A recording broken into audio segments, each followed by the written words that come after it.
क्या आप जानते हैं, एक ऐसा व्रत है जिसे करने से संतान की हर विपत्ति दूर होती है, घर में सुख समृद्धि आती है और माता स्वयं आपके घर की रक्षा करती हैं।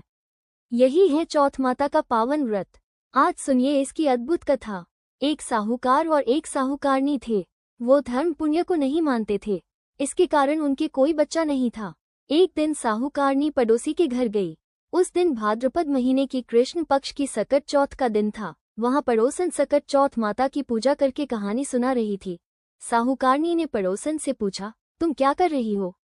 तब पड़ोसन बोली कि आज चौथ माता का व्रत है, इसलिए कहानी सुना रही हूँ। तब साहूकारनी बोली, चौथ के व्रत करने से क्या होता है? तब पड़ोसन बोली, इसे करने से अन्न, धन, सुहाग, पुत्र सब मिलता है। तब साहूकारनी ने कहा, यदि मेरा गर्भ रह जाए तो मैं 1.25 सेर तिलकुट करूंगी और चौथ माता का व्रत करूं। चौथ माता की कृपा से साहूकारनी के गर्भ रह गया। तो वो बोली कि मेरे लड़का हो जाए तो मैं 2.5 सेर तिलकुट करूंगी। कुछ दिन बाद उसके लड़का हो गया तो वो बोली कि हे चौथ माता, मेरे बेटे का विवाह हो जाएगा तो 5.25 सेर का तिलकुट करूंगी। कुछ वर्षों बाद उसके बेटे का विवाह तय हो गया और उसका बेटा विवाह करने चला गया, लेकिन उस साहूकारनी ने तिलकुट नहीं किया। इस कारण से चौथ माता क्रोधित हो गए और उन्होंने फेरों से उसके बेटे को उठाकर पीपल के पेड़ पर बिठा दिया। सभी वर को खोजने लगे पर वो नहीं मिला। हताश होकर सारे लोग अपने अपने घर को लौट गए। इधर जिस लड़की से साहूकारनी के लड़के का विवाह होने वाला था, वो अपनी सहेलियों के साथ गणगौर पूजने के लिए जंगल में दूब लेने गई। तभी रास्ते में पीपल के पेड़ से आवाज आई, ओ मेरी अर्धब्याही दुल्हन। ये बात सुनकर जब लड़की घर आई, उसके बाद वो धीरे धीरे सूख कर कांटा होने लगी। एक दिन लड़की की माँ ने कहा, मैं तुम्हें अच्छा खिलाती हूँ, अच्छा पहनाती हूँ, फिर भी तो सूखती जा रही है, ऐसा क्यों? तब लड़की अपनी माँ से बोली कि वो जब भी दूब लेने जंगल जाती है तो पीपल के पेड़ से एक आदमी बोलता है कि ओ मेरी अर्धब्याही दुल्हन। उसने मेहंदी लगा रखी है और सेहरा भी बांध रखा है।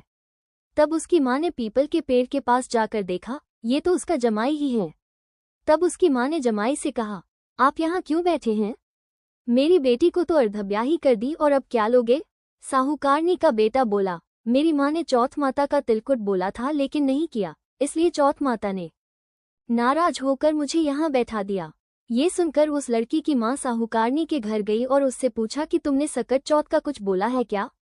तब साहूकारनी बोली, तिलकुट बोला था। तब लड़की की माँ ने उसे सारी बात बताई।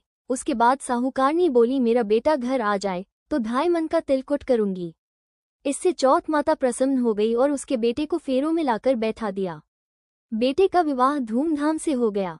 जब साहूकारनी के बेटा एवं बहू घर आ गए तब साहूकारनी ने 2.5 मन तिलकुट किया और बोली, हे चौथ माता, आपके आशीर्वाद से मेरे बेटा बहू घर आए हैं, जिससे मैं हमेशा तिलकुट करके व्रत करूंगी।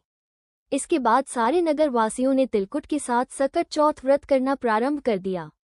हे सकट चौथ माता, जिस तरह साहूकारनी को बेटे बहू से मिलवाया, अगर आपको ये कथा पसंद आई तो सुनने वालों का भला करना, शेयर करें और हमारे चैनल को सब्सक्राइब करना न भूलें। श्री गणेश देव की जय।